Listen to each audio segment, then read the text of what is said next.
এখন চলছে শ্রীরামপুর চাতারাবাসীদের জন্য সব থেকে বড় উৎসব। তোমরা যারা শ্রীরামপুরে থাকো তারা তো নিশ্চয়ই এতদিনে জেনেই গেছো, আর তোমরা যারা জানো না তাদের জন্য বলছি, এখন চলছে মা শীতলার পুজো। পুজোর 7 দিন আমাদের এখানে খুবই বড় করে মেলা হয়। আমাদের মা যেহেতু খুবই জাগ্রত, তাই অনেক দূর দূর থেকেও লোক আসে দেখতে। এটা ছিল ষষ্ঠীর দিন, আমি আর দিদি মিলে চলে গেছি। তাহলে চলো তোমাদেরকেও একটু মেলা ঘুরে দেখাই। তো প্রথমেই এই চুড়ির দোকান থেকে দিদি আর আমি কিছু চুড়ি কিনে নিলাম। চোখের সামনে এতগুলো অপশন থাকলে যে কেউ চমকে যাবে। আর এই কাঠগোলাপের মতন দেখতে ক্লিপগুলো নতুন এসেছে, দেখতে যেহেতু কিউট লাগলো তাই দুটো নিয়েই নিলাম। তারপর আমি আর দিদি মিলে আরো কিছু দোকান ঘুরে বেড়ালাম, আর যেগুলো ভালো লাগলো সেগুলোর উপর ঝাঁপিয়ে পড়লাম। এখানে বাচ্চাদের জন্য অনেক সুন্দর সুন্দর টেডি, খেলনা, অনেক কিছু আছে। এই মেলা কিন্তু বেশি দিন নেই, আর তোমরা যারা আসবে ভাবছো তাদের কিন্তু চলে এসো। তারপর আমরা মোমো স্টল থেকে ফ্রাই মোমোটা টেস্ট করছিলাম, কিন্তু আমার খেতে দারুণ লেগেছিল।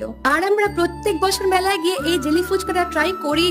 সত্যি কাকা কিন্তু হেভি বানিয়েছিল ফুচকাটা। খেয়ে দিয়ে দুজনে হাত ধরাধরি করে চলে গেলাম বাড়ি।